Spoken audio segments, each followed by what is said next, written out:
Bonjour fidèles internautes, bonjour, je vous aime tous. Ezali Wabino Sephora Kings. Il y a Tindika TV, Mikolo pour la retrouver ngai na Tindika TV pour s'abonner et c'est juste votre bêta Tindika TV pour cause d'informations ezali précises, réelles na Tindika TV. Je vous aime tous. Tindika TV, number one. Mbote bandeko balandi ya site na biso internet ya Tindika télévision ndenge toujours to message ko yela bino basango etali politique pe actualité ya mboka na biso to eli susu na basango ya mboka na biso. C'est votre humble servante Sephora King so a message tout yela bino basango nazalinga moko te nazalina mwana mboka ndeko Guilain Chibwabwa bo message toujours ko ya balakata ya Tindika télévision to komeka ko sala mo analyse o ezali sur le terrain o ezali actuel na ko bossa na te ba boss nanga papi kelina fin ki sombe o bazali ba boss nanga pe bazali si ya chaîne ya Tindika télévision Ali la tango ya Bénédicte Mwanza pe na bosso noté Gemma Kido depuis Magistère la civile mianda pe na bosso noté na koloba mbote mwana mboka ndeko Guilain Chibwabwa. Bonjour madame la journaliste, bonjour na balanyo so Tindika en tout cas elongo na nzambe to longi elongo na nzambe to kolonga kati muko yesu masia kozonga parce que but ya parti politique et de conquérir le pouvoir et de conserver le plus longtemps possible avec Dieu. Dieu nous a fait grâce, nous avons un président ou outil fraîchement na IDPS nzambe so lokumo umela nao panza to le kamada mwana mboka ndeko Guilain Chibwabwa tomoni consultation ndenge bandi tomoni tata ekolo abandaki na ba confession religieuse et ba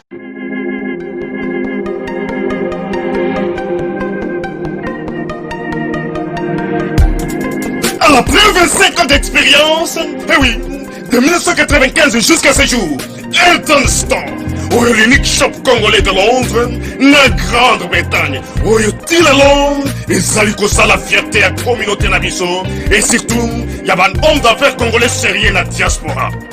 Oh yes. C'est créé Elton Store et Zalika Kamoko, le sérieux, à quel na service qui t'a qu'on a client naïe. Avec ma produit où il y a première classe, il y a qualité supérieure. Oh, il y a ma bombe à Eden Store. Oh yes, mon climat bimbe yeba. Ma maman à Londres va confirmer. Eden Store, c'est le perso des produits cosmétiques. Il y a solo produits originaux. Et yes, les alipes perso y a produits alimentaires, naturels et organiques. Au travers de nos produits cosmétiques, Eden Store détient le secret. Secret ya solo où ya poso ya maman moi c'est qui toko poso ya moi so penza basali kolula poso ya moi so mobala kotala ya lembate poso so ko tamboli masanga sima eh oui yango ne ba produit zo tekama na kati Eden Store na ba produit alimentaire où ya Eden Store yango de secret ya cuisine ya maman congolaise eh oui nyonso ko so pensa mobali na yo ezali pondu matembele ngai ndole fumbwa ndunda bilembwe oyo nyonso penza oyo kobonga pona cuisine na ezali. Oh yes olingi mobali na yo asepela na yo libela na libela olingi mobali na yo atalaka yo lokola mwasi azali kolula sika. Oh yes olingi mobali na asisa biloko nyonso otielaka ye na mesa secret ezali kaka moko Eden Store.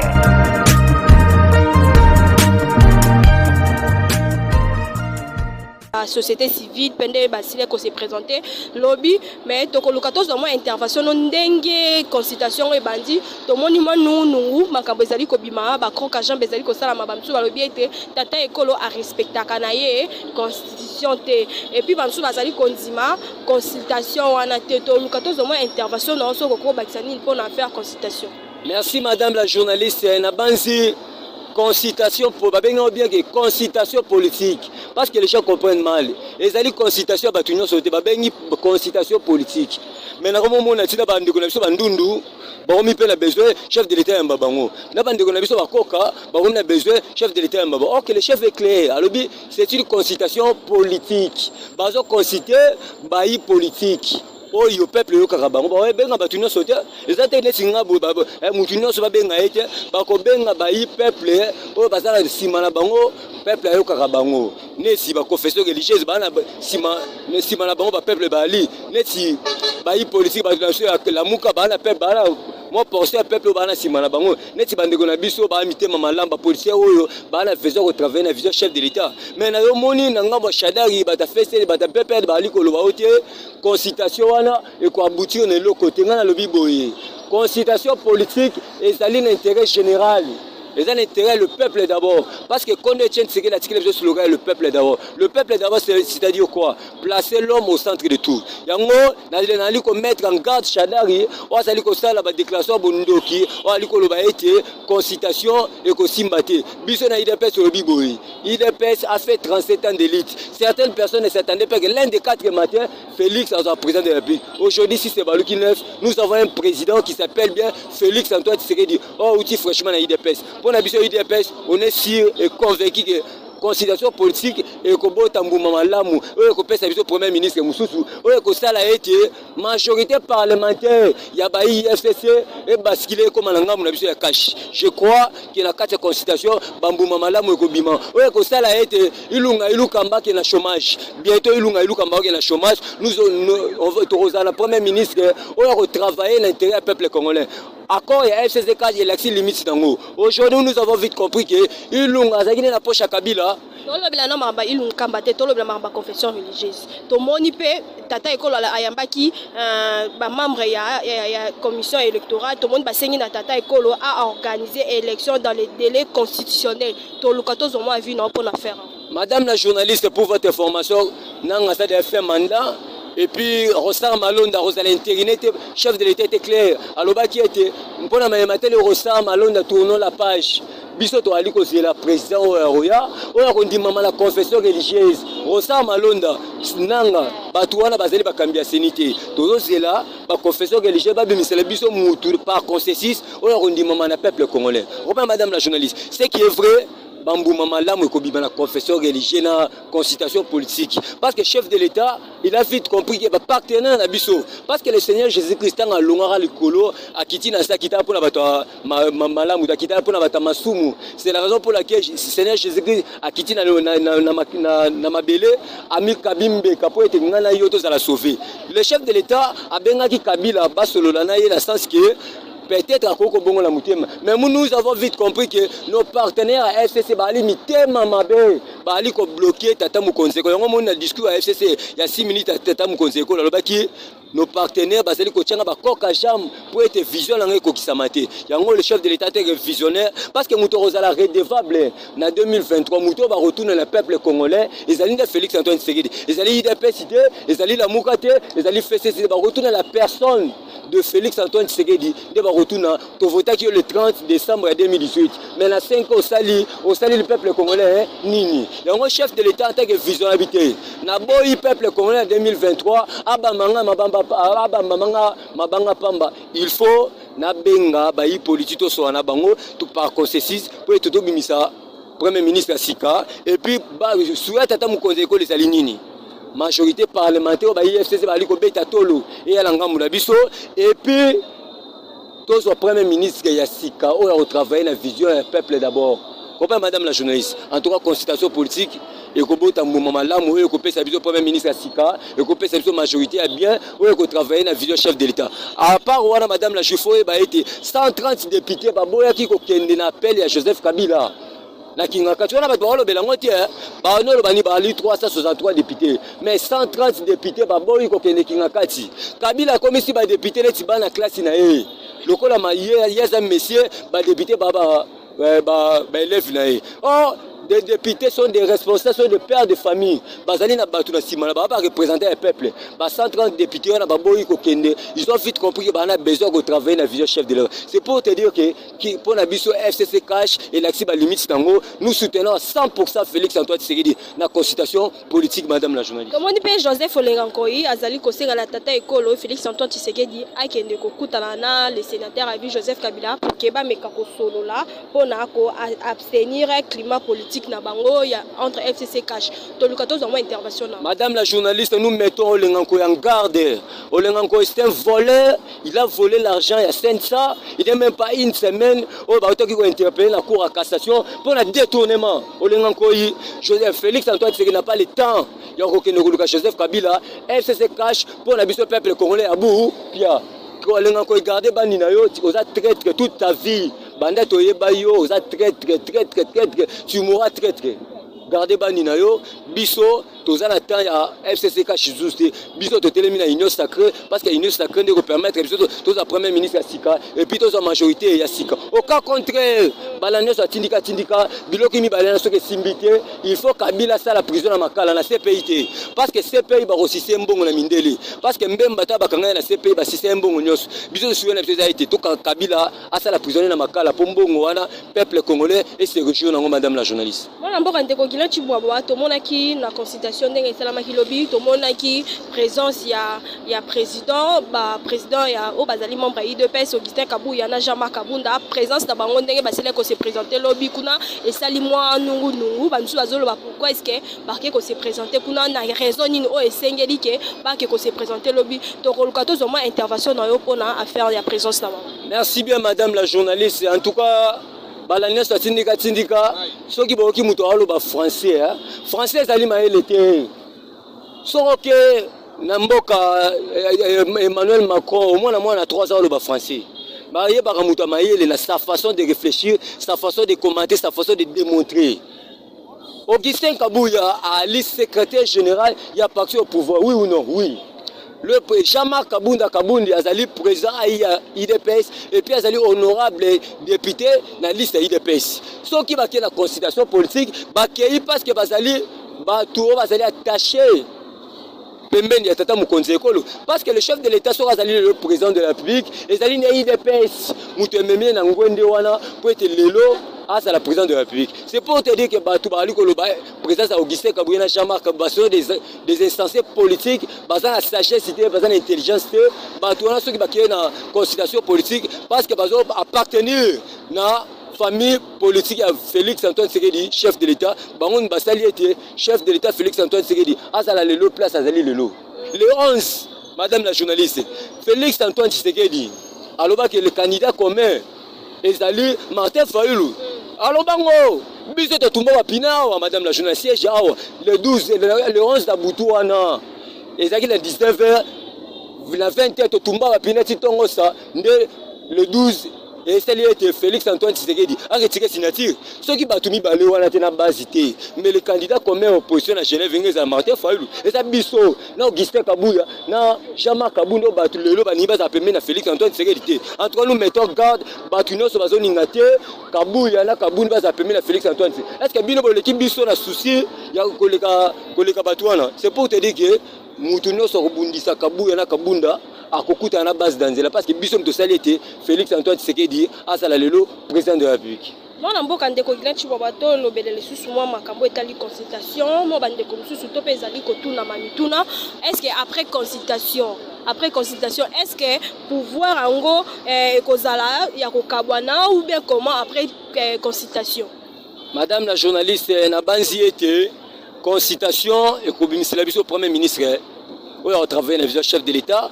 Consultation et que ça a été majorité parlementaire a fait cesser et basculer dans la biso ya cash pour permettre de travailler la vision la biso na mobimba lango parce que vision la biso ya peuple ali malamu amela malamu bana batango fait les années vision à Félix Antoine Tshisekedi parce que le chef de l'État a 3 chevaux à la bataille. Il y a Yambo accorder la paix aux Congolais, il y a Mibale accorder la sécurité aux Congolais, il y a Mista tout développer le pays. Ba IFCC baningi kokokisa vision chef de l'État parce que ba été na 2023 bazali na projet moko bako présenter le peuple congolais on moni ba otia ba koka jam biso consultation politique on a besoin bimiselso mbuma malamu oyo ko sala été iluka mbaki na chômage mabunda ki na chômage pour être tozo classe politique à Sika oyo ko travailler na vision ya chef de l'État Félix Antoine Tshisekedi 37 ans d'élite. Consultation au monde il faut qu'il paye baimbo kato ba peuple pe monsieur suba ba c'est pas participer to élève to étudiant pourquoi quand les ali kaka bango bazali ba conduire bazali ko ça la partie il y a pouvoir ndé ba si la cause à consulter. Madame la journaliste, on a français, on appelle ça la consultation politique. On a besoin de consulter les politique. Je suis étudiant, Ndundu, Koka, Kunogesani. Les confesseurs religieux sont parce que c'est un leader d'opinion. Moi, c'est un leader d'opinion. Ambo, c'est un leader d'opinion. Basonic a foutu des leaders d'opinion. C'est la raison pour laquelle les confesseurs religieux. Il y a des étudiants. Il y a des déclarations à Top Congo, il faut chef de l'État, c'est la sorcellerie politique, madame la journaliste. On a besoin, ministre, vous trouvez ça normal? Madame la justice, c'est sérieux. Nandundu la coca, on a besoin, comme ministre, président Mbaye, c'est que le président comme une poubelle. Mais nous, nous avons une déclaration, même pas 3 jours. C'est un poste ministériel. C'est que la consultation politique, on est d'accord avec la consultation politique, mais on a consulté le peuple ensemble, pour être mon candidat Moïse Katumbi, chef de l'État, c'est que le chef de l'État pour vision, il y a chef de l'État Félix Antoine Tshisekedi Tshilombo. On a beaucoup de gens qui ont été accord à Genève, à FCC Cash, à Nairobi, à respecter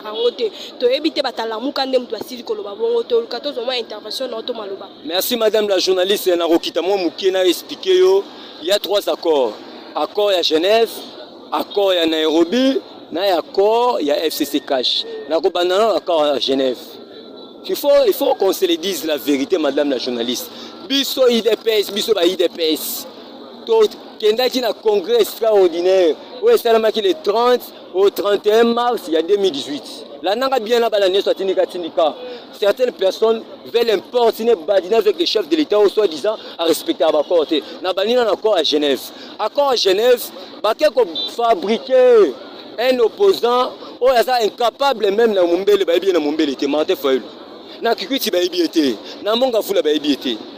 Et puis parmi les leaders, madame la journaliste, nous avons poids à Félix Antoine Tshisekedi. Azagita, tout nous sommes à Genève. Nous avons poids à Tshisekedi. Azagita, fabriquer un opposant à Bango Martin Foylou pour qu'il puisse la banque Zaginin. IDPS au pouvoir. À part IDPS, Moulouba a son pouvoir. Parce que Belge Tikaka, slogan Moro Boité, Moulouba a son pouvoir. Mais comme Dieu est souverain, comme Dieu est au-dessus de tout, pour que nous sommes IDPS a son pouvoir, Moulouba a son pouvoir, nous sommes confondus. Aujourd'hui, nous avons un président IDPS. Aujourd'hui, nous avons un président qui est Moulouba. Nous ne sommes pas si nous sommes. Accord à Genève, le Baki Boui. Biso IDPS. Le col a topé qui t'attend le mandat à 5 ans. En 2018, pour mandat négocié normalement en 2023. Na statut na biso ndenge statut na biso indépendant to pesa ki mandat na congrès extraordinaire. Mais ebisangai baké na Genève na bondo ki na bonga Genève wana ba kitiste wana baké ba mvutele biso président Antoine Tshisekedi. Autre candidat commun c'est Martin Foylou. Le 11 biso le 11 novembre. Biso pe ba IDPS to tikala ki awa to tombela ki Félix Antoine Tshisekedi bo akine malamu. Le 11, na 19, il va publier le candidat commun à l'opposition, Madi Fayoulou. Na bamba téléphone, madame la journaliste, bamba téléphone en dakou.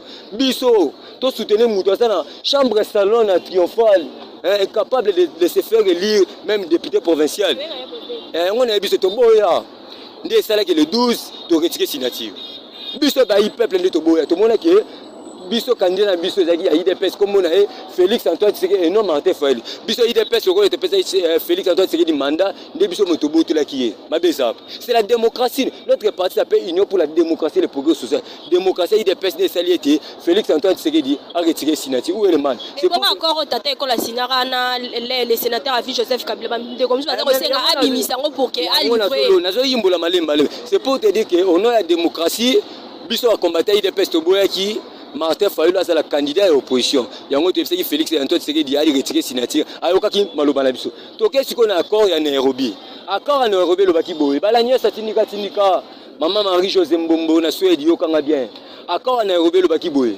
Le cash INC na IDPS va représenter candidat comme on a dit Félix Antoine Tshisekedi candidat numéro 20. Candidat numéro 20 wana tant va représenter majorité la majorité parlementaire.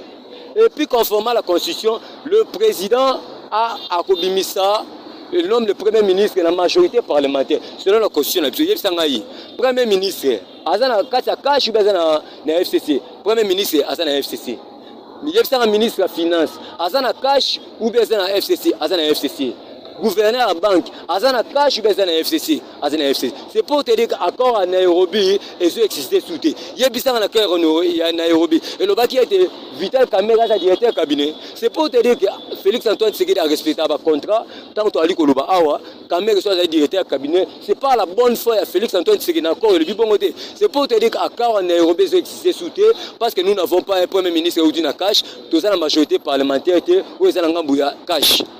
Comment madame la journaliste donc si koyo na accord ya bondoki ya FCC cash accord ya FCC cash accord où l'équipe accord nyoso c'est le peuple d'abord peuple alia malamu amela malamu wala ta malamu si quoi accord ya FCC cash ezaboyi biso on a besoin de kokisa slogan le peuple d'abord bango baningi nini les individus d'abord qui ngakati d'abord est-ce que tu vas marcher il y a un adage qui dit les deux personnes ne peuvent jamais marcher ceux qui parlent au Canada. Bango va lobby les individus d'abord, puis ceux qui lobby le peuple d'abord. Est-ce que tu as lancé la moko? Non. Il y a un monique accord et FCC chez le biboui.